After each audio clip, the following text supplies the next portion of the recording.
है ना। अब आपने आगे देखो, अपन पढ़ रहे थे संविधान के स्रोत, और अपन ने इन संविधान के स्रोतों में एक तो सबसे पहली बात क्या लिखी थी कि हमारे भारतीय संविधान पर अगर सबसे ज्यादा किसी का प्रभाव है तो वो किसका है, भारत शासन अधिनियम 1935। ये आपको ध्यान में रखना है, महत्वपूर्ण है। कब पारित हुआ था ये, 1935, और ये ब्रिटेन द्वारा या अंग्रेजों द्वारा हम भारतीयों पर थोपा गया अंतिम अधिनियम है। फिर अपन ने पूछा जाए सर्वाधिक प्रभाव, तो आप बताओगे भारत शासन अधिनियम 1935। और फिर जो दूसरा सर्वाधिक प्रभाव पूछा जाए तो हम किसका नाम लेंगे, ब्रिटेन अथवा इंग्लैंड के नाम लेंगे, ना। देखो कई बार इसके लिए यूनाइटेड किंगडम शब्द का भी प्रयोग किया जाता है, तो यूनाइटेड किंगडम के दो, चाहे इंग्लैंड के दो, चाहे ब्रिटेन के दो। अब आपको क्या करना था, आप कल पता करके आओगे, क्या पता करके आओगे कि इंग्लैंड में क्या फर्क है, ब्रिटेन में क्या फर्क है और यूनाइटेड किंगडम में क्या फर्क है। ये तीन नाम एक ही देश के लिए क्यों जाने जाते हैं और इनमें क्या अंतर है, वो सब आपको पता करके आना कल, ना। ये आपके वर्ल्ड ज्योग्राफी से संबंधित है, तो ये भी आपको पता रहना चाहिए। ब्रिटेन में कौन सा क्षेत्र शामिल होता है, इंग्लैंड में कौन सा होता है, यूनाइटेड किंगडम में कौन सा क्षेत्र शामिल होता है। तो यहाँ का सर्वाधिक प्रभाव है, और अपन ने यहाँ से कई सारी बातें लिखी थी। जैसे अपन ने यहाँ पर लिखा था कि अपने देश में जो संसदीय शासन व्यवस्था है या संसदात्मक शासन व्यवस्था है, वो प्रणाली है, वो कहाँ से ली गई है, अपने ब्रिटेन से ली गई है ना। फिर अपन ने दूसरा जो इसमें बिंदु लिखा था ब्रिटेन वाला में, इसमें लिखा था कानून के समक्ष अथवा विधि के समक्ष समानता, विधि के समक्ष समानता। और क्या लिखा था,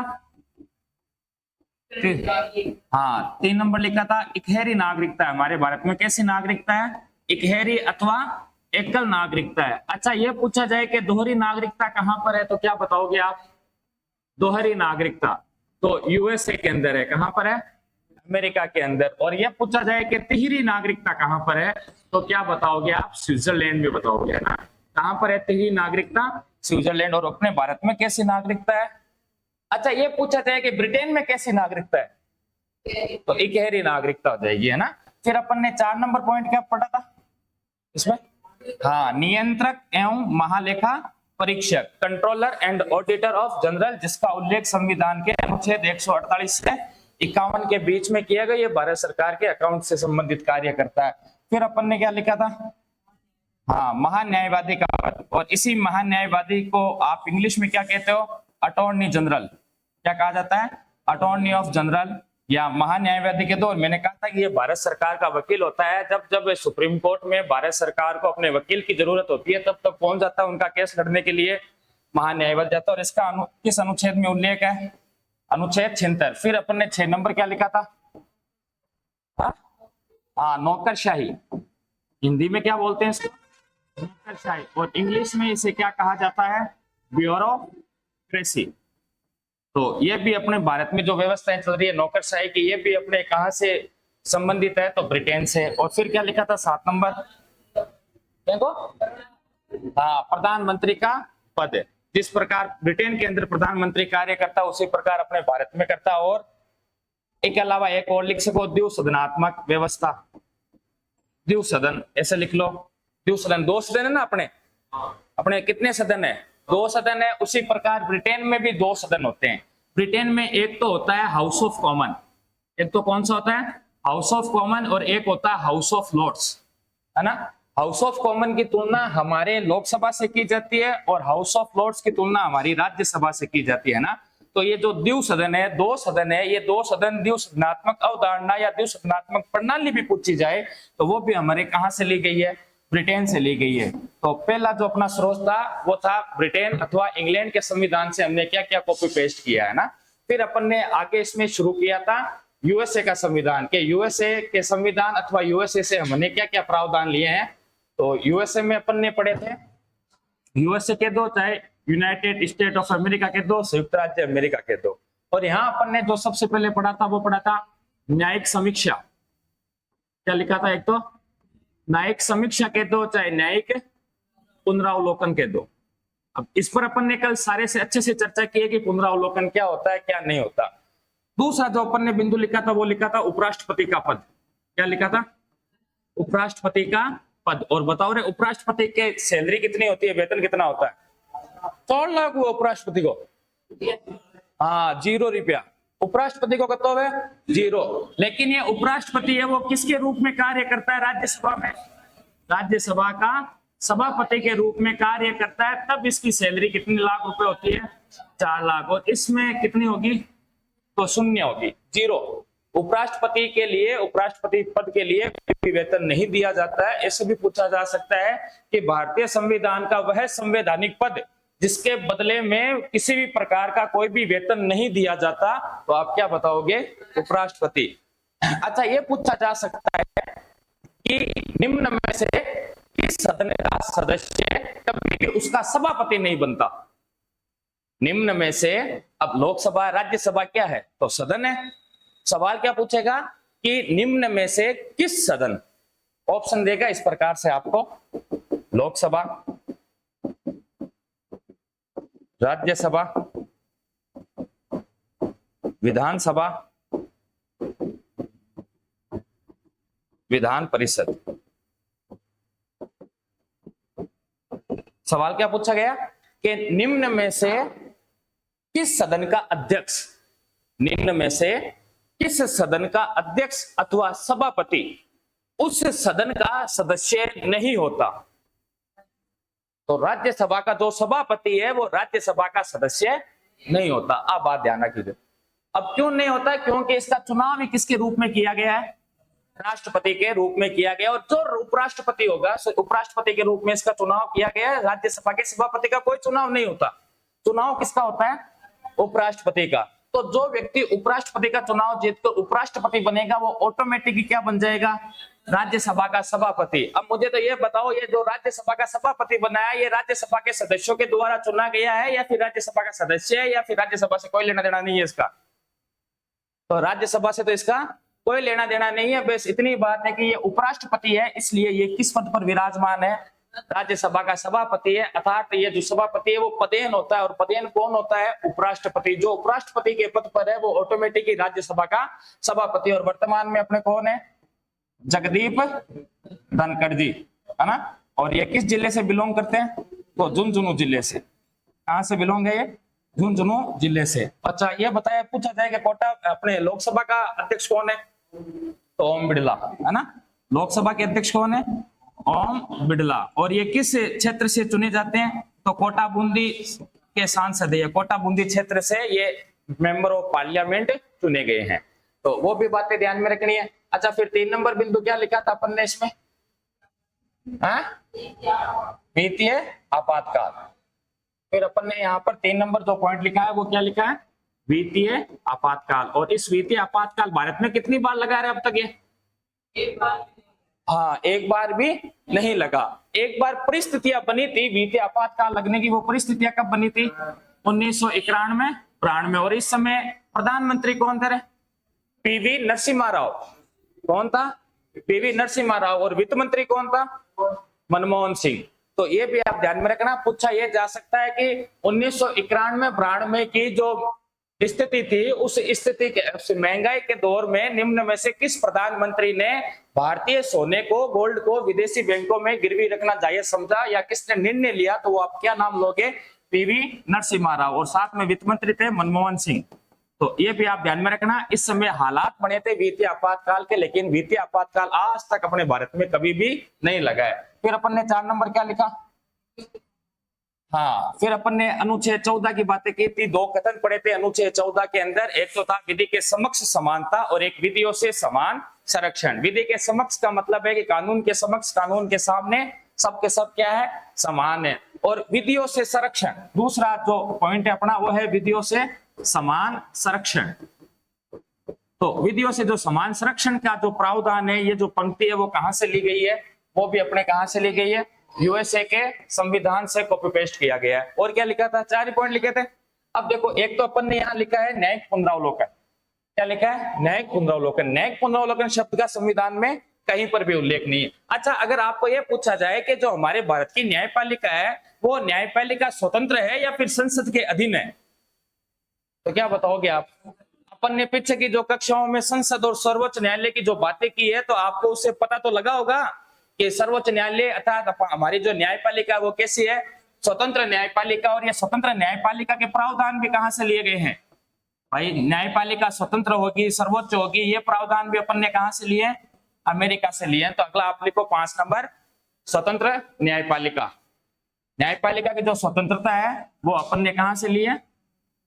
हाँ, अमेरिका के संविधान से ली है ना। फिर 6 नंबर लिख देना, मूल अधिकार या मौलिक अधिकार। मूल अधिकार या मौलिक अधिकार जिन्हें आप फंडामेंटल राइट बोलते हो, और ये इनका जो उल्लेख है वो अनुच्छेद 12 से लेकर 35 तक है ना। तो फिर मूल अधिकार भी लिख लो, फंडामेंटल राइट। मूल अधिकार के दो, मौलिक अधिकार के दो, फंडामेंटल राइट के दो, ये संविधान के भाग 3 के अंदर उल्लेखित है। भाग 3 के अनुच्छेद 12 से 35 के मध्य उल्लेखित है। और ये मूल अधिकार कैसे हैं? तो ये वाद योग्य है, ये न्यायालय द्वारा परिवर्तनीय है, इनका हनन होने पर आप न्यायालय जा सकते हो। सर्वोच्च न्यायालय आपके मूल अधिकारों की सुरक्षा की गारंटी देता है ना। तो वो भी बातें ध्यान में रखनी है। मूल अधिकार क्या है? तो मैंने आपको बताया था पीछे की कक्षाओं में कि हमारे संविधान द्वारा हम जनता को कौन से अधिकार दिए गए हैं, वही अधिकार हमारे कौन से अधिकार कहलाते हैं? मूल अधिकार, जिन्हें इंग्लिश में क्या कहा जाता है? Fundamental right. एक होता है मानवाधिकार, ह्यूमन राइट। मानवाधिकार को इंग्लिश में क्या बोलते हैं? Human right. तो मानवाधिकार अलग है, मूल अधिकार अलग है। मानवाधिकार मूल अधिकार दोनों ही अलग है। आप ये कह सकते हैं कि एक दूसरे के पूरक जरूर बनते हैं, लेकिन अभी आप इतना ध्यान रखना, मानवाधिकार यानी मानव के अधिकार, और मूल अधिकार का देखो, मानवाधिकार का मतलब है कि मानवाधिकार है वो किसी भी देश की सीमाओं में बंधे हुए नहीं रहते, जबकि मूल अधिकार है ये देश की सीमाओं के भीतर ही प्राप्त होते हैं। अगर आप पाकिस्तान जाकर मूल अधिकार मांगोगे तो कहने गए हो पाकिस्तान में लागू ही कौन हुआ अपना मूल अधिकार? अपना मूल अधिकार अपने देश की सीमाओं के अंदर आपके लागू होंगे। और यहाँ पर अगर आपके मूल अधिकारों का हनन होता है तो आप कहाँ जा सकते हो? सर्वोच्च न्यायालय जा सकते हो। तो आपको यह भी ध्यान में रखना है कि मूल अधिकार वाले प्रावधान भी कहां से लिए गए हैं? अमेरिका से लिए गए हैं। अच्छा, इसके बाद में आप और लिखो, आगे लिखो आप, इसके बाद में आगे लिखे। एक तो न्यायिक पुनर्वलोकन, उपराष्ट्रपति का पद, फिर वित्तीय आपातकाल विधियों से समान संरक्षण, स्वतंत्र न्यायपालिका, मूल अधिकार, और एक लिखो महाअभियोग प्रक्रिया। दूसरा क्या लिखोगे? महाअभियोग की प्रक्रिया, या ऐसा लिखो महाअभियोग, तो प्रक्रिया मत लिखी जो ना, सीधा लिख दो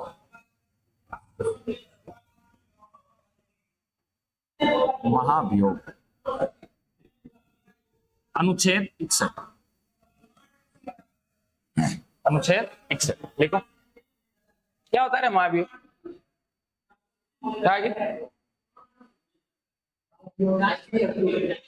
अच्छा, राष्ट्रपति को हटाने के लिए प्रयोग में लिया जाता है।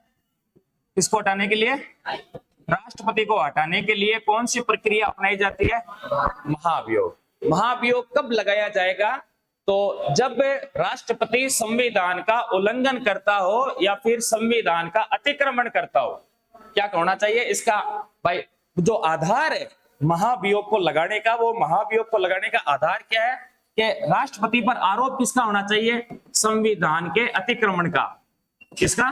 संविधान के अतिक्रमण अथवा संविधान के उल्लंघन का आधार होगा इस पर। अगर राष्ट्रपति ने संविधान का अतिक्रमण अथवा उल्लंघन किया है तो राष्ट्रपति को हटाना पड़ेगा, क्योंकि वो अपने संविधान में उल्लेखित कार्यों से परे कार्य कर रहा है, तो उसे राष्ट्रपति को पद से हटाना पड़ेगा। और राष्ट्रपति को अगर इस समय परिस्थितियों में पद से हटाना है तो किस अनुच्छेद की प्रक्रिया अपनाई जाएगी? अनुच्छेद 61 की प्रक्रिया अपनाई जाएगी। और अनुच्छेद 61 में कौन सी प्रक्रिया का उल्लेख है? महाभियोग का उल्लेख है। महाभियोग का उल्लेख अनुच्छेद 56 और 61 दोनों के अंदर है, ये ध्यान में रखना। इनमें 56 में भी है, 61 में भी है। 56 में क्या लिखा हुआ है? तो अनुच्छेद 56 में आपके राष्ट्रपति के कार्यकाल का उल्लेख है। किसका उल्लेख है?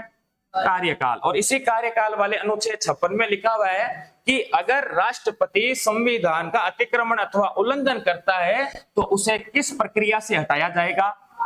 महाभियोग की प्रक्रिया से हटाया जाएगा। तो महाभियोग से राष्ट्रपति को हटाया जाएगा, यह बात तो कहां लिखी हुई है? और यह महाभियोग की प्रक्रिया कैसे पूर्व होगी, अर्थात महाभियोग की प्रक्रिया का उल्लेख कहां पर है? अनुच्छेद 61 के अंदर है। तो राष्ट्रपति को महाभियोग से हटाया जाएगा, यह बात तो लिखी हुई है अनुच्छेद 56 में। और महाभियोग की प्रक्रिया पूछी जाए कहां पर उल्लेखित है? तो अनुच्छेद 61 के अंदर अपने महाभियोग की प्रक्रिया उल्लेखित है, और महाभियोग की प्रक्रिया है या फिर महाभियोग जिस प्रकार राष्ट्रपति को महाभियोग से हटाया जाता है, ये प्रावधान हमने किस देश के संविधान से कॉपी पेस्ट किए हैं, तो वो भी कहां से किए, यूएसए से किए है ना। तो लिख दो नीचे पोस्टिंग में, लिख देना अनुच्छेद 61 है ना, लिख दो, लिख दिया।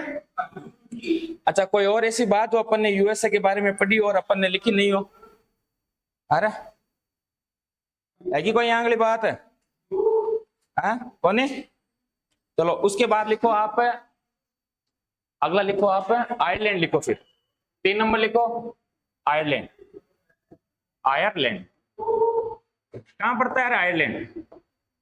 ऑस्ट्रेलिया में पड़ता है, हाँ कट पड़ा आयरलैंड। अमेरिका, उत्तरी अमेरिका में पड़े, दक्षिण अमेरिका में पड़े, यूरोप में पड़े, एशिया में पड़े, ऑस्ट्रेलिया में पड़े, अंटार्कटिका में पड़े, कट पड़े। आयरलैंड एक महाद्वीप को नहीं, आयरलैंड एक देश है, जिस प्रकार भारत, पाकिस्तान, बांग्लादेश है। मैं तो पूछ रहा हूं किस महाद्वीप में है ये आयरलैंड? चलो 4 ऑप्शन दूं, अफ्रीका, यूरोप, एशिया और ऑस्ट्रेलिया। हाँ तो यूरोप का मायने है, कहां पर है ये ब्रिटेन के पड़ोसी हो। इंग्लैंड ब्रिटेन पड़ा था ना, तो वहां ब्रिटेन अथवा इंग्लैंड का जो पड़ोसी राज्य है वो कौन सा है? आयरलैंड है। अब आयरलैंड से क्या क्या लिया गया है, तो यहां से लिया गया राष्ट्रपति की निर्वाचन प्रक्रिया। क्या ली गई है? राष्ट्रपति की निर्वाचन प्रक्रिया। तो लिखो राष्ट्रपति की निर्वाचन प्रक्रिया। क्या, कैसे चुना जाता है राष्ट्रपति? निर्वाचन का मतलब तो क्या होता है? चुनाव करना, और प्रक्रिया का मतलब होता है कि किस प्रकार से किया जाएगा। किसका चुनाव? तो राष्ट्रपति का। कैसे किया जाता है राष्ट्रपति का चुनाव? क्या किया जाएगा?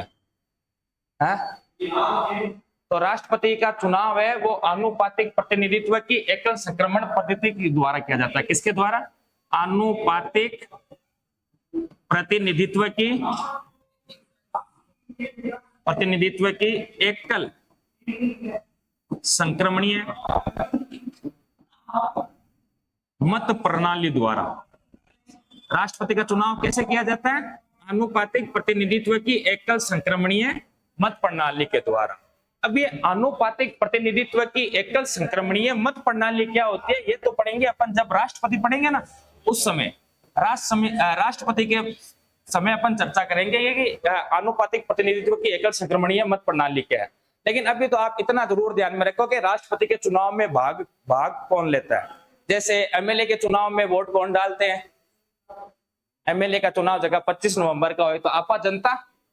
लोकसभा के मेंबर ऑफ पार्लियामेंट के सदस्यों का चुनाव होगा तो वोट कौन डालेगा? आपा डाला। सरपंच को या अपने ग्राम पंचायत का चुनाव हुआ तो वोट कौन डाले? भी आपा डाला। नगर पालिका, नगर परिषद का चुनाव हो तो वोट कौन डाल सी? आपा डाल सा। यानी कि ये जो 4-5 चुनाव है वो प्रत्यक्ष चुनाव होते हैं जिनमें हम खुद वोट डालते हैं। अब बात आती है अप्रत्यक्ष। तो राज्यसभा के सदस्यों के चुनाव में कभी आपने वोट डाले? जबकि लोकसभा के सदस्यों के चुनाव में आप वोट डालते हो, राज्यसभा के सदस्यों में नहीं डालते। विधानसभा के सदस्यों के चुनाव में वोट डालोगे लेकिन विधान परिषद के सदस्यों के चुनाव में वोट नहीं डालोगे। और राष्ट्रपति, उपराष्ट्रपति, इनके भी चुनावों में हमारे द्वारा, जनता द्वारा सीधा मतदान नहीं किया जाता, बल्कि हमारे द्वारा चुने गए प्रतिनिधि यहाँ पर क्या डालेंगे? वोट डालेंगे। अब हमारे द्वारा प्रतिनिधि चुने जाते हैं किस सदन के? लोकसभा। तो लोकसभा के सभी निर्वाचित सदस्य, कैसे सदस्य? निर्वाचित। निर्वाचित का मतलब है जो चुनकर आए हैं, जनता द्वारा चुनकर लोकसभा में पहुंचे हैं, उन सदस्यों के द्वारा। पहले तो क्या प्रावधान था कि अपने लोकसभा में कुल कितनी सीट हुआ करते थे? 545। और इन 545 में 2 सदस्य हुआ करते थे एंग्लो इंडियन। कौन हुआ करते थे? एंग्लो इंडियन, जिनको राष्ट्रपति द्वारा मनोनीत किया जाता था। तो वर्तमान में तो ये प्रावधान ही समाप्त कर दिया है। तो इसका मतलब वर्तमान में कुल सीटें कितनी हो गई? इसमें कुल 543 हो गए। और इन 543 में अगर कोई मनोनीत सदस्य है, मनोनीत तो है ही नहीं पहली बात तो ये, लेकिन अगर कोई मनोनीत सदस्य है तो वह सदस्य इस राष्ट्रपति के निर्वाचन में, राष्ट्रपति के चुनाव में भाग नहीं लेगा। पहली बात तो क्लियर रखनी है आप।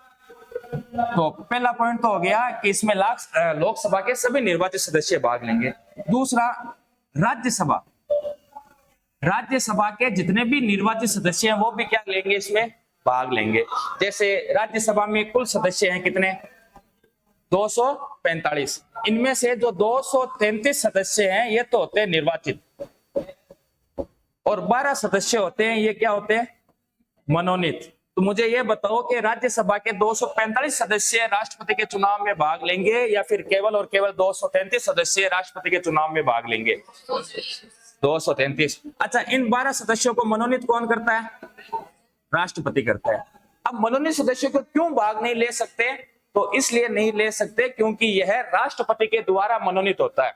मनोनीत, राष्ट्रपति द्वारा मनोनीत होने का मतलब है कि राष्ट्रपति तो वैसे भी मंत्रिपरिषद और प्रधानमंत्री के कहने पर कार्य करता है, तो मंत्रिपरिषद और प्रधानमंत्री ये जो लोग हैं ये 12 सदस्यों के नाम देंगे उसको, राष्ट्रपति को, कि देखो ये तो समाज के क्षेत्र का मान विख्यात आदमी है, एक खेल के क्षेत्र का मान विख्यात आदमी है, ये विज्ञान के क्षेत्र में, ये कला के क्षेत्र में विख्यात है, तो ये ऐसे 12 सदस्य है, आप इनको राज्यसभा में क्या करो, मनोनीत करो। तो मनोनीत यानी राज्यसभा में इनको बिठाया किसने, 12 सदस्यों को, खुद राष्ट्रपति ने। अब मुझे ये बताओ, राष्ट्रपति का चुनाव है, ये वोट किन दे, 12 सदस्य अपने आप ही दे, तो राष्ट्रपति के चुनाव में ऐसा ना हो, इसीलिए इन मनोनीत सदस्यों को क्या किया गया है, प्रतिबंधित किया गया है ना। कभी भी एग्जाम में ऑप्शन में आ जाए ना कि मनोनीत सदस्य भाग लेते हैं, बट ये खारिज कर दीजिए कि मनोनीत सदस्य भाग नहीं लेते। फिर तीसरा बिंदु आता है विधानसभा। विधानसभा के सभी निर्वाचित सदस्य। अब विधानसभा कितनी है अपने, विधानसभा टोटल विधानसभा कितनी है अपने, ये पूछा जाए तो क्या बताओगे आप, हैं? अच्छा, प्रत्येक राज्य में विधानसभा है कि है, तो अपना राज्य कितना है टोटल, 28 के 38, 28 राज्य है अपने। और केंद्र शासित प्रदेश कितने, कितने, 8। और इन 8 केंद्र शासित प्रदेशों में से भी 2 ऐसे केंद्र शासित प्रदेश है जहां पर विधानसभा बनी हुई है। एक का नाम है दिल्ली और एक का नाम है पुदुचेरी। कौन सा, और एक और है नया,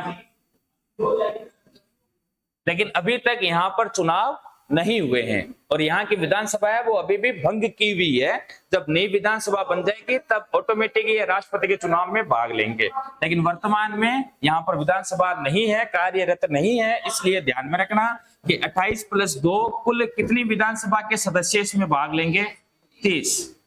तो अपने प्रत्येक राज्यों की जो विधानसभा के सदस्य हैं वो सब के सब किसके चुनाव में भाग लेंगे, राष्ट्रपति के चुनाव में भाग लेंगे, ये ध्यान में रखना। अब जैसे ये विधानसभा है, जैसे हमारे राजस्थान के अंदर कितनी सीटें हैं, 200 सीटें। तो मुझे तो ये बताओ, जो 200 एमएलए चुनकर गए हैं, इन एमएलए को यहाँ राजस्थान की विधानसभा में किसने भेजा है, आप लोगों ने। ये लोकसभा के जो 543 सदस्य हैं, ये 543 सदस्यों को किसने निर्वाचन करके, किसने वोट डालकर भेजा वहां लोकसभा में, तो जनता ने भेजा है।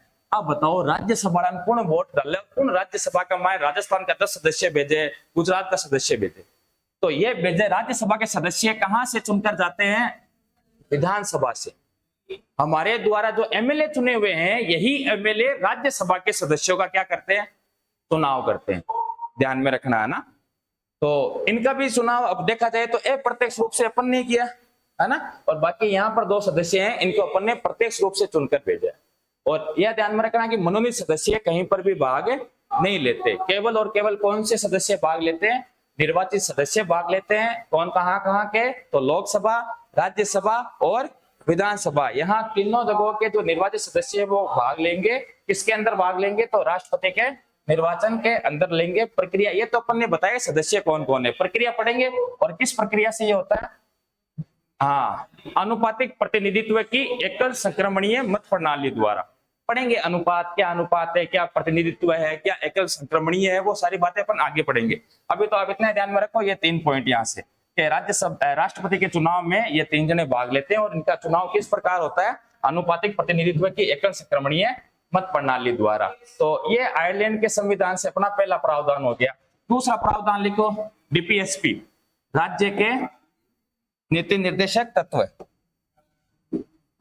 राज्य के नीति निर्देशक तत्व, और इन्हें आप इंग्लिश में बोलते हो direct principle of state policy अनुच्छेद 36 से 51 तक, ये भी आप ध्यान में रखना।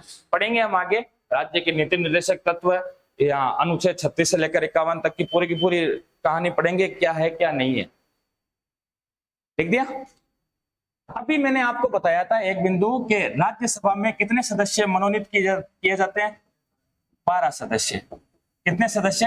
12 सदस्य। क्या होंगे ये राज्यसभा में? मनोनीत होके इनका मनोनयन किया जाएगा। तो राज्यसभा में ये जो 12 सदस्यों का मनोनयन किया जाता है, ये भी कहां से लिया गया है? आयरलैंड से लिया गया। तो तीसरा बिंदु लिखो आप, राज्यसभा, ऐसे लिखो, राष्ट्रपति द्वारा राज्यसभा में 12 सदस्यों का मनोनयन। राष्ट्रपति द्वारा राज्यसभा में 12 सदस्यों का मनोनयन। राष्ट्रपति द्वारा राज्यसभा में 12 सदस्यों का मनोनयन। जो कला, विज्ञान, समाज सेवा, साहित्य, जो कला, साहित्य, विज्ञान एवं समाज सेवा क्षेत्रों से होने चाहिए। जो कला, साहित्य, विज्ञान एवं समाज सेवा क्षेत्रों से होने चाहिए। आप इन चारों शब्दों को अंडरलाइन कर लेना। कौन कौन से? कि ये जो मनोनयन किए जाएंगे ये किन क्षेत्रों से किए जाएंगे? तो 4 क्षेत्र है। एक तो कौन सा है? कला, दूसरा है साहित्य, तीसरा क्या है? विज्ञान, और चौथा क्या हो जाएगा? समाज सेवा।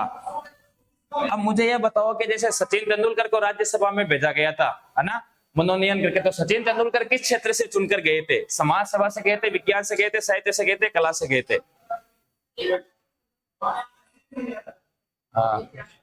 जो कला, साहित्य, विज्ञान एवं समाज सेवा क्षेत्रों से चुने जाते हैं।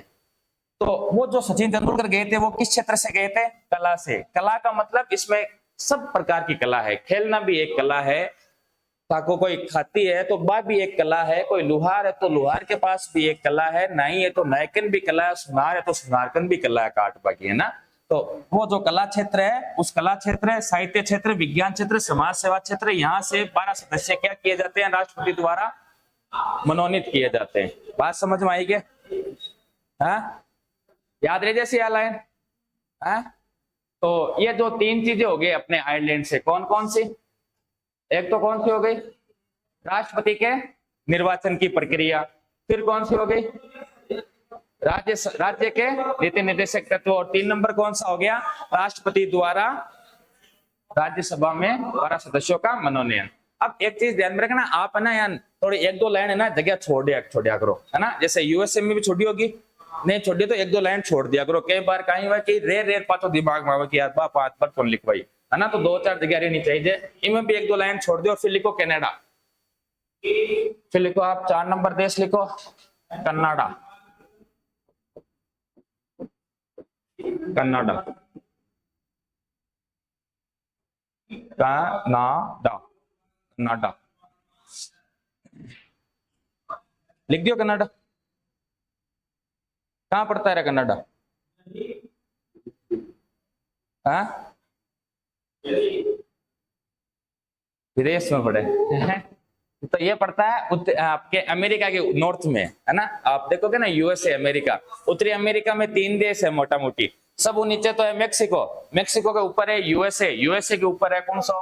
कनाडा। जो हमारे साथ पहला दूसरा है सबसे बड़ा देश होना चाहिए ये कनाडा, ना। तो ये भी आप ध्यान में रखना, क्षेत्रफल की दृष्टि से बड़े देशों की गिनती में आता है। और कनाडा है ना, यहाँ कनाडा में एक सिस्टम है, कनाडा का राष्ट्रपति कोई नहीं है। ब्रिटेन की जो महारानी अथवा सम्राट होगा वही कनाडा के राष्ट्रपति होंगे। अर्थात कनाडा है वो, आप ये कह सकते हो कि राष्ट्रमंडल का सदस्य है। किसका सदस्य है? राष्ट्रमंडल का सदस्य है। और राष्ट्रमंडल के सदस्य कौन कौन होते हैं? तो जो जिन पर ब्रिटेन ने कभी अधिकार करके रखा था, अपने उपनिवेशक बना के रखे थे, उन देशों को राष्ट्रमंडल में शामिल किया जाता है। और भारत भी राष्ट्रमंडल का सदस्य था, फिर छोड़ दी, फिर वापस सदस्य बन गया था। लेकिन ये जो भी है ना, ये आपके लोकतंत्रात्मक गणराज्य नहीं है। यहाँ का राष्ट्रपति ब्रिटेन का सम्राट होगा, ये आप ध्यान में रखना। जैसे ऑस्ट्रेलिया, तो ऑस्ट्रेलिया में भी प्रधानमंत्री का पद कार्य करता है। कनाडा में भी, जैसे नाम चल रहा है जस्टिन ट्रूडो, है ना, खालिस्तानियों के मामले में चल रहा है इनका नाम, खालिस्तानी के समर्थकों के रूप में जस्टिन ट्रूडो को जाना गया है ना। और हाल ही में भारत सरकार की जो खुफिया एजेंसी है वो कनाडा के अंदर निरंतर इन खालिस्तानी आतंकवादियों का क्या किया जा रहा है, मर्डर्स वगैरह किए जा रहे हैं। और वो जस्टिन ट्रूडो ने हाल ही में कहा था कि ये भारत सरकार की खुफिया एजेंसी का काम है। तो आपने देखा होगा कि भारत और कनाडा के बीच में काफी आपसी द्वेष भाव हो चुके थे, है ना।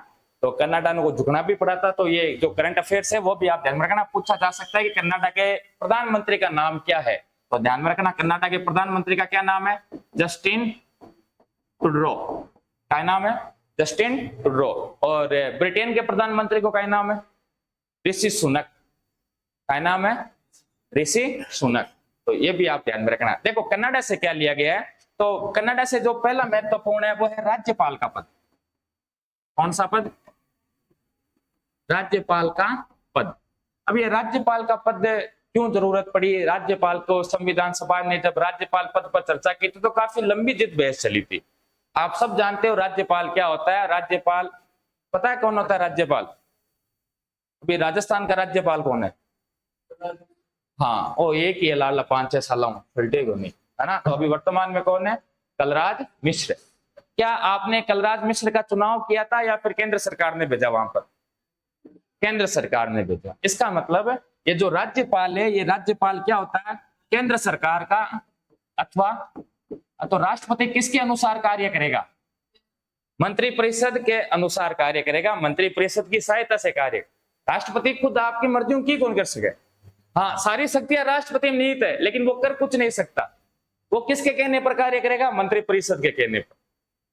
तो राष्ट्रपति ने भाई राज्यपालों की नियुक्ति करता है राष्ट्रपति, तो बताओ किसके कहने पर करेगा, केंद्र सरकार के कहने पर। तो एक प्रकार से हम ये कह सकते हैं कि यह है राज्य के अंदर, कहां पर, राज्य में, राज्य के अंदर केंद्र सरकार अथवा राष्ट्रपति का क्या होता है, ये प्रतिनिधि होता है। और ये सारा का सारा उस राज्य सरकार पर कंट्रोल रखता है कि राज्य सरकार कैसे कार्य कर रही है, राज्य सरकार संविधान का उल्लंघन तो नहीं कर रही है, जो राज्य है, मुख्यमंत्री है, मंत्रिपरिषद है, ये सारे के सारे संविधान के अनुसार तो कार्य कर रहे हैं। अगर राज्यपाल को ऐसा प्रतीत होता है कि अशोक जी है जगह एकदम कच्चा मार चुके हैं, संविधान को बिल्कुल भी ध्यान को रख रहा है, संविधान को अतिक्रमण कर रहा है, अपने अधिकारों का नाजायज फायदा उठा रहे हैं, तो जब केंद्र सरकार के पास ये सारी बातें राज्यपाल लिखकर भेजेगा और राज्यपाल ही कहेगा कि साहब आप अनुच्छेद 356 को प्रयोग करते हुए यहाँ पर राष्ट्रपति शासन लगा दो, क्योंकि यहाँ पर क्या हो रहा है, यहाँ पर संविधान का अतिक्रमण हो रहा है। या फिर ये मान लो कि गहलोत जी ये कहते हैं कि भाई मैं मेरे राज्य में जो भी योजनाएं बन रही है मैं केवल और केवल वह योजनाएं केवल और केवल हिंदुओं को दूंगा, मुसलमानों को नहीं दूंगा। तो ये किसका उल्लंघन हो गया, पंथ निरपेक्षता का। और पंथ निरपेक्षता अपने मूल संविधान का मूलभूत आधारभूत ढांचा माना गया है। तो ये संविधान का ऑटोमेटिक क्या हो गया, अतिक्रमण हो गया। तो वहां पर राज्यपाल सीधा केंद्र सरकार अर्थात नरेंद्र मोदी जी को पत्र लिखेगा कि ये बात है, गहलोत जी आई गया है, गहलोत जी को नाको लगाओ। और वहां पर किस अनुच्छेद का प्रयोग किया जाएगा, अनुच्छेद 356। और इसी अनुच्छेद 356 को आप दूसरी भाषा में राष्ट्रपति शासन कहते हो। क्या कहते हो, राष्ट्रपति शासन। राष्ट्रपति शासन का मतलब है अब वहां राज्य सरकार का कोई काम नहीं है, अब सारा का सारा जो शासन है वो शासन कौन देखेगा, राष्ट्रपति देखेगा। लेकिन राष्ट्रपति का ना तो टाइम है कि वास्ते राष्ट्रपति है जो राज्य में किन बिठा रखे है, राज्यपाल। तो इसको मतलब राज्यपाल अब शासन संभालेगा, है ना। तो राज्यपाल क्या होता है, तो यह केंद्र सरकार का राज्य में नियुक्त एक प्रतिनिधि होता है जो राज्य सरकार पर पूरा निगरानी रखता है। जब जब इसे ऐसा लगता है कि राज्य सरकार संविधान का अतिक्रमण अथवा संविधान के आधारभूत ढांचे का उल्लंघन कर रही है या फिर संविधान के अनुसार अपना कार्य नहीं कर रही है, तो राज्यपाल की रिपोर्ट के आधार पर केंद्र सरकार अथवा राष्ट्रपति राज्य में क्या लगा देते हैं, राष्ट्रपति शासन लगा देते हैं। और राजस्थान में अब तक कितनी बार राष्ट्रपति शासन लगा है, 4 बार लगा है। कितनी बार लगा है, 4 बार लगा है। पहली बार तो कब लगा था, 1967 में। कब लगा था, दूसरी बार लगा था 1977 में, तीसरी बार लगा था 1980 में, चौथी बार लगा था 1992 93 के अंदर, है ना। ये अपन आगे पढ़ेंगे जब राजस्थान का राज व्यवस्था पढ़ेंगे तब हम अच्छे से डिटेल से जानकारी लेंगे उसका।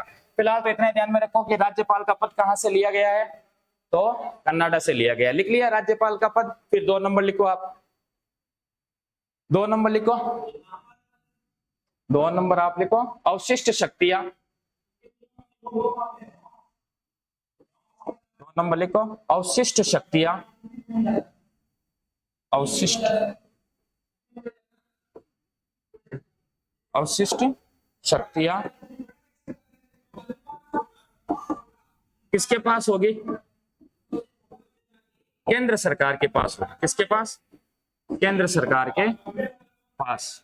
या अवशिष्ट विषय भी आप कह सकते हो, अवशिष्ट विषय कह दो चाहे अवशिष्ट शक्तियां कह दो। लिखो 2 नंबर लिखो, अवशिष्ट विषय अथवा शक्तियां केंद्र सरकार के पास होंगे, केंद्र सरकार के पास होंगे। हाँ, विषय भी कह सकते हो, शक्तियां भी कह सकते हो। अब अवशिष्ट का मतलब क्या होता है?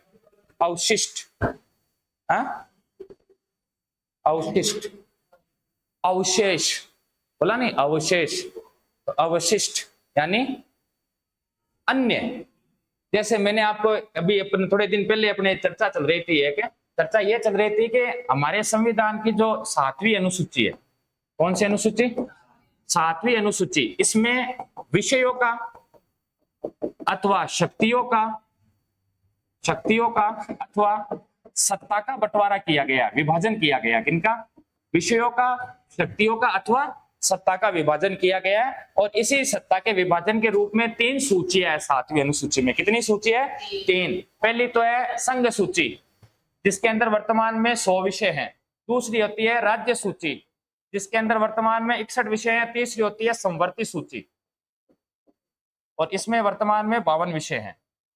तो अब इसमें जो संघ सूची के अंदर जो 100 विषय हैं, इन 100 विषयों पर कानून बनाने की जो शक्ति है वो किसके पास है? केंद्र सरकार के पास है। जैसे रक्षा से संबंधित कोई भी मामला हो, सेना से संबंधित कोई कानून बनाना हो, भारत की सीमाओं से संबंधित कोई भी कानून बनाना हो, तो वो सारे के सारे कानून राज्य सरकार थोड़ी बना लेगा। अब मान लो आर्मी से संबंधित कोई कानून बनाना है तो राज्य सरकार कैसे बना सकता है? उसकी कोई लेना देना ही नहीं है, पंचायत ही नहीं है। अब कोई विदेशी अपने विदेशों से संबंधित कोई प्रावधान करने, विदेश नीति बनानी है, तो राज्य सरकार थोड़ी बनाएगी। विदेशी मामले इनके हाथों में नहीं है, विदेशी मामले किनके हाथों में? संघ के। जैसे आप ये कह सकते हो जनगणना, पूरे देश की जनगणना करवाना तो राज्य सरकार थोड़ी करवाएगी, वो कौन करवाती है? केंद्र सरकार करवाती है ना। दूसरा होता है राज्य सूची। राज्य सूची में जो विषय हैं, उन विषयों पर कानून बनाने का अधिकार किसके पास है? राज्य सरकार के पास। जैसे पुलिस, जो पुलिस व्यवस्था है, ये पुलिस व्यवस्था राज्य सरकार के कंट्रोल में। जैसे सिंचाई से संबंधित, सिंचाई से संबंधित व्यवस्था भी वो भी किसमें आ जाएगी? आपके राज्य सूची में आ जाएगी। इसके अलावा जैसे कृषि से संबंधित जो कानून है, वो भी राज्य सरकार चाहे तो कानून बना सकती है अपने केवल और केवल राजस्थान के निवासियों के बारे में। और फिर वह विषय, वह शक्तियां जो ना तो संघ सूची में है ना ही राज्य सूची में, या फिर ऐसे विषय जो कि संघ सूची में भी है, राज्य सूची में भी है, तो वह विषय कहाँ आएंगे? संवर्ती सूची। अर्थात कहने का मतलब है कि ऐसे विषय जो बहुत महत्वपूर्ण है, जिन पर राज्य सरकार भी कानून बना सकती है और जिन पर केंद्र सरकार भी कानून बना सकती है। अर्थात कहने का मतलब है कि संवर्ती सूची में ये जो 52 विषय हैं, इन 52 विषयों पर केंद्र भी कानून बना सकती है और राज्य सरकार भी कानून बना सकती है ना। जैसे शिक्षा, शिक्षा है वो संवर्ती सूची का विषय है, तो शिक्षा के संबंध में क्या केंद्र सरकार कानून नहीं बनाती? नई शिक्षा नीति लॉन्च की थी 2020 में, क्या राज्य सरकार शिक्षा के संबंधित कानून नहीं बनाती? बनाती है। तो शिक्षा कैसा कानून हो गया? संवर्ती सूची का विषय हो गया। तो इतना ध्यान में रखना। पहली बात तो यह कि 7वीं अनुसूची में विषयों का, शक्तियों का अथवा सत्ता का विभाजन किया गया है। और 7वीं अनुसूची में कितनी सूचियां है? 3। संघ सूची, राज्य सूची, संवर्ती सूची। संघ सूची केंद्र सरकार, राज्य सूची राज्य सरकार, संवर्ती सूची केंद्र प्लस राज्य दोनों। अब मान लो कोई ऐसा विषय जो ना तो संघ सूची में, ना राज्य सूची में, ना ही संवर्ती सूची में, तब ऐसे विषयों पर कानून बनाने का अधिकार किसके पास होगा? तो ऐसे विषयों को पहली बात तो ये कहा क्या जाता है? अवशिष्ट विषय। आप क्या कह सकते हो? अवशिष्ट विषय। और अवशिष्ट विषयों पर जो शक्तियां होगी कानून बनाने की, वो किसके पास होगी? केंद्र सरकार के पास। तो आपको पूछा जा सकता है कि भारतीय संविधान के अनुसार अवशिष्ट शक्तियों अथवा अवशिष्ट विषयों का जो कानून बनाने का कंट्रोल है या नियंत्रण है या फिर अधिकार है, वो किस सरकार के पास होता है?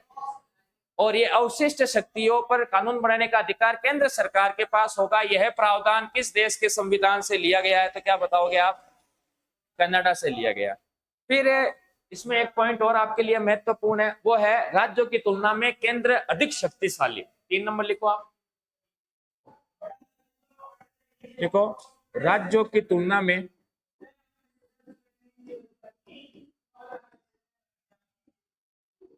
केंद्र का अधिक शक्तिशाली।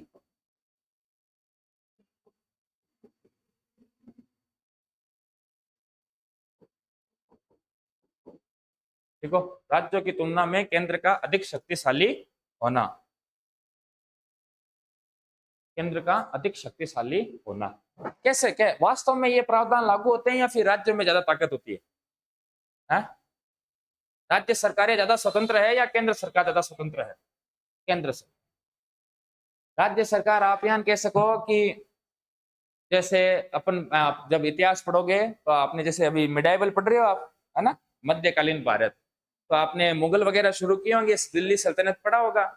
और मुगलों में आपने ये पढ़ा होगा कि अकबर वगैरह पढ़े होंगे, तब आपने पढ़ा होगा कि अलग अलग सूबे हुआ करते थे, उन सूबों के अंदर एक सूबेदार नियुक्त किया जाता था। मेन मुख्य तो मुगल बादशाह होता था और बाकी उसके नीचे प्रांत हुआ करते थे, राज्य हुआ करते थे और वहां पर सूबेदारों की नियुक्ति की जाती थी।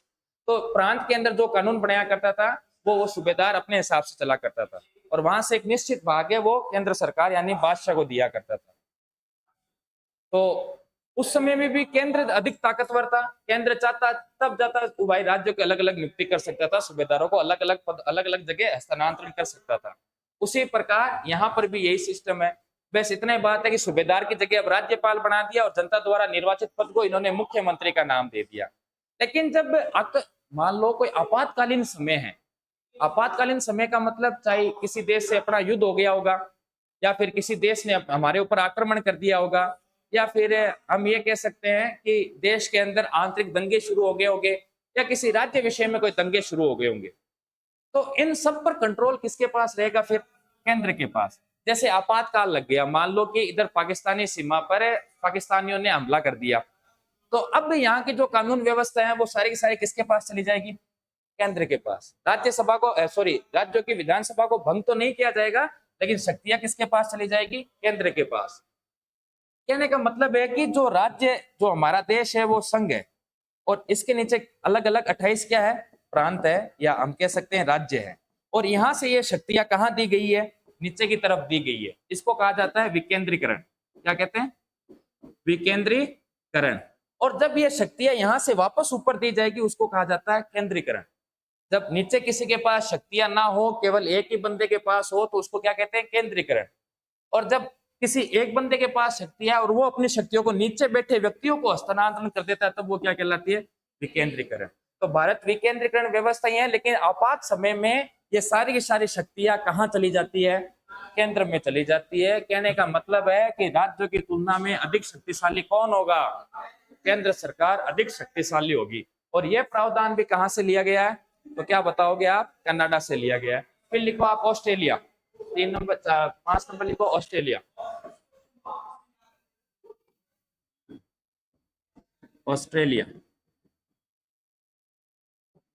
जल्दी से लिखो, आज आज और संतानो अपन ऑस्ट्रेलिया। देखो ऑस्ट्रेलिया से क्या क्या लिया गया? तो पहला तो लिया गया हमारी समवर्ती सूची। कौन सी सूची ली गई है? समवर्ती सूची। और ये जो समवर्ती सूची है ये किस अनुसूची में उल्लेखित है?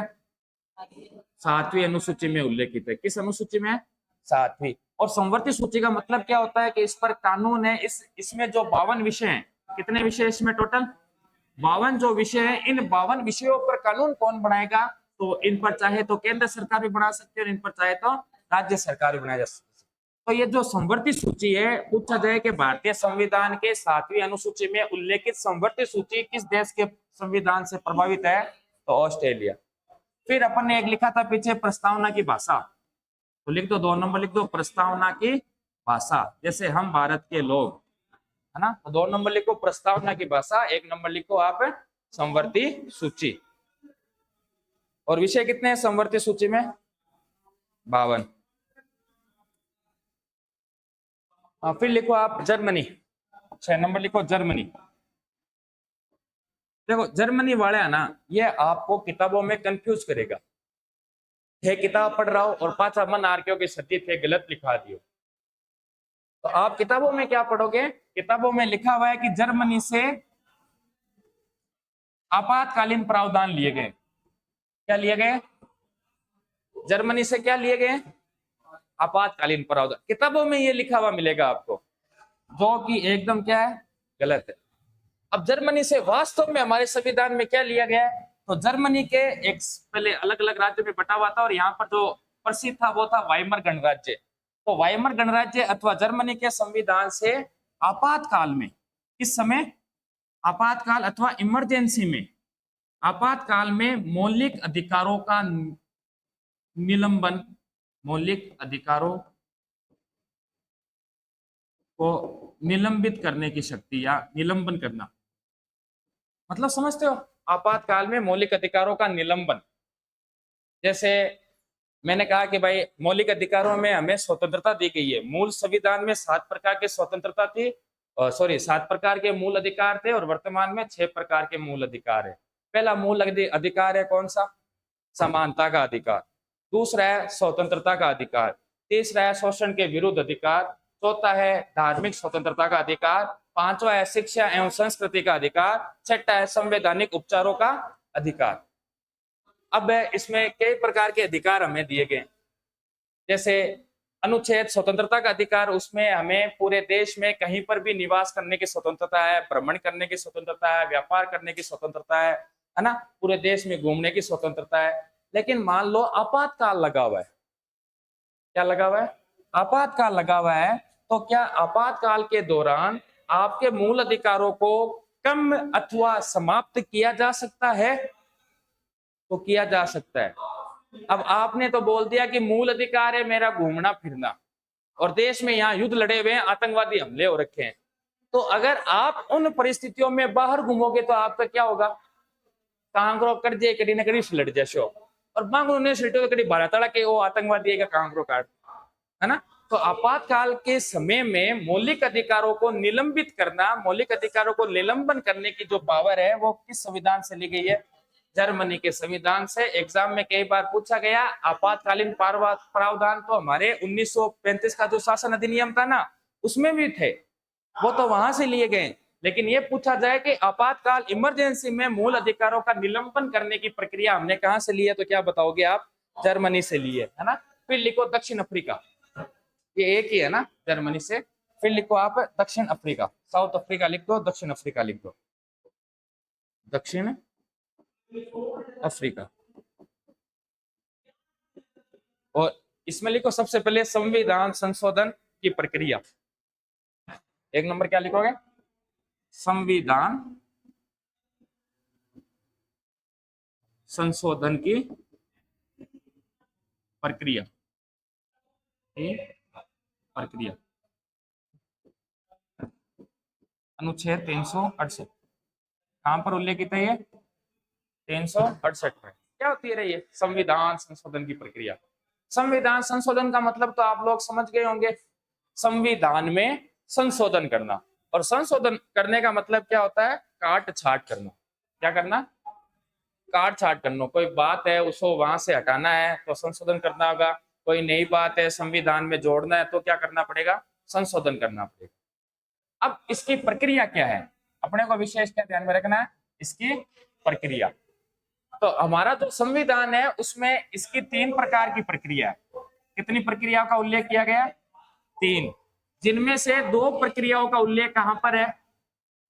अनुच्छेद 368 के अंदर है। और जो एक बची हुई शेष प्रक्रिया, इसका उल्लेख आर्टिकल अनुच्छेद 160 के अंदर है। कुछ संविधान संशोधन ऐसे होते हैं जो सामान्य कानून बनने की प्रक्रिया से संशोधन कर दिए जाते हैं, वो तो होते हैं अनुच्छेद 160 के तहत। अब यहाँ पर है 2 प्रक्रिया, ये है विशेष क्योंकि यही कहां से ली गई है?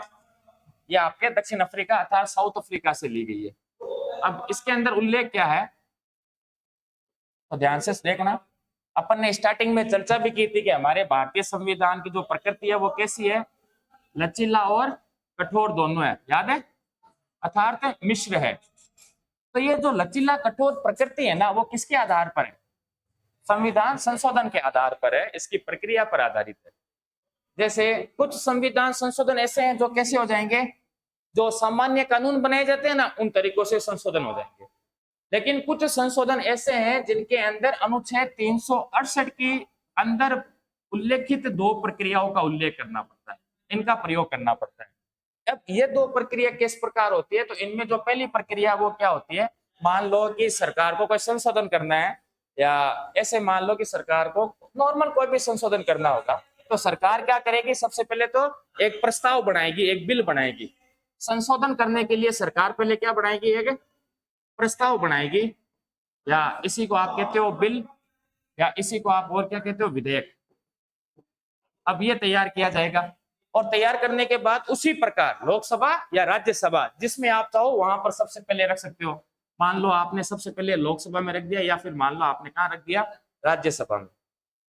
राज्यसभा या लोकसभा, मान लो आपने सबसे पहले कहाँ रखा, राज्यसभा के अंदर। कहाँ रखा है, राज्यसभा में रखा है। 543 सदस्य। तो अभी तक अपन ने जो सामान्य कानून बनने की प्रक्रिया देखी थी, उसमें तो मैंने क्या कहा था कि उपस्थित एवं मतदान करने वाले सदस्यों का बहुमत, उपस्थित एवं मतदान करने वाले सदस्यों का। अब इसमें कुल सदस्य तो कितने हैं, मान लो 350 ही आएगा, कितना आएगा, साधारण कानून बनाना है अपने को, तो 350 ने क्या डाली, वोटिंग की, मतदान किया। तो उपस्थित एवं मतदान करने वालों का बहुमत, और इनके बहुमत का मतलब है आधे से एक अधिक। तो 350 का आधा हो गया 175, अर्थात 176 वोट जिसके पक्ष में पड़ते ही वो क्या हो जाएगा, पारित हो जाएगा कानून। क्या हो जाएगा, पारित। और इसी प्रकार राज्यसभा से किया जाता है। ये तो है साधारण कानून या साधारण संविधान संशोधन करने की प्रक्रिया। लेकिन यहाँ पर लफड़ा अलग है। यहाँ पर क्या सिस्टम है, तो ध्यान से देखना आप। यहाँ 543 सदस्य और यहाँ कितने होते हैं, 245। पहला प्रावधान, राज्यसभा में रख दो चाहे लोकसभा में रख दो, चाहो जहां रख सकते हो।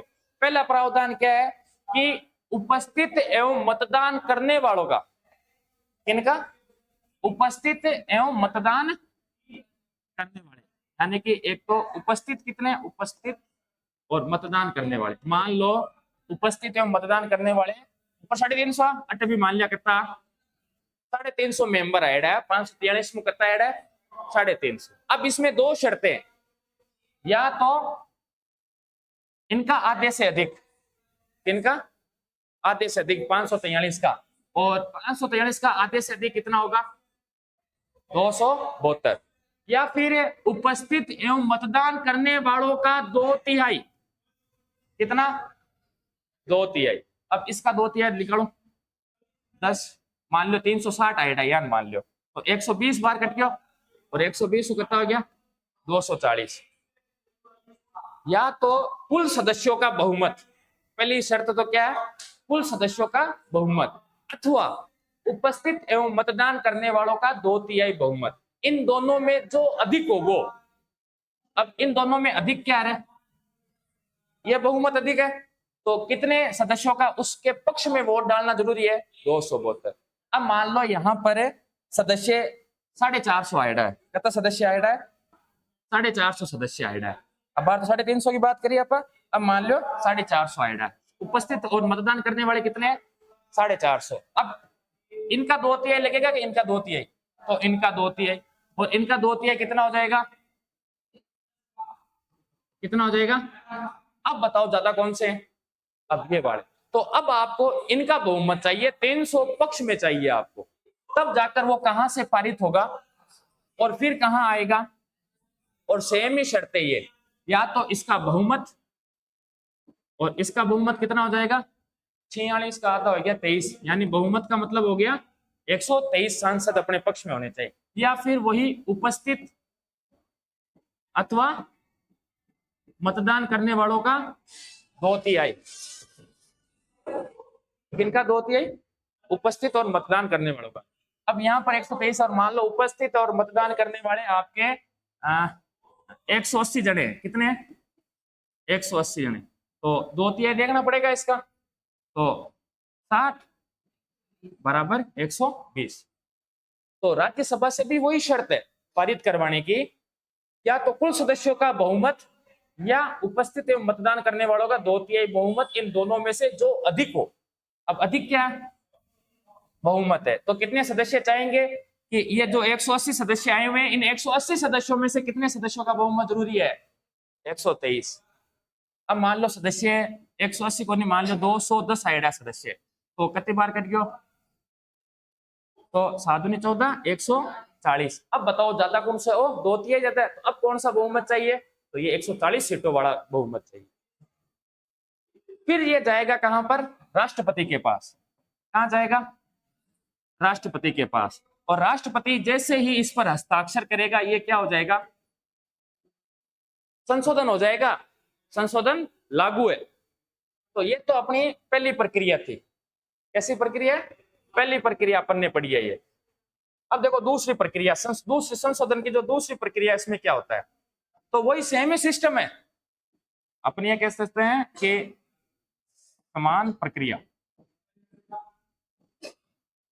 तो यहां तक राष्ट्रपति के आने से पहले ये जो प्रक्रिया थी, वो प्रक्रिया तो लागू होगी।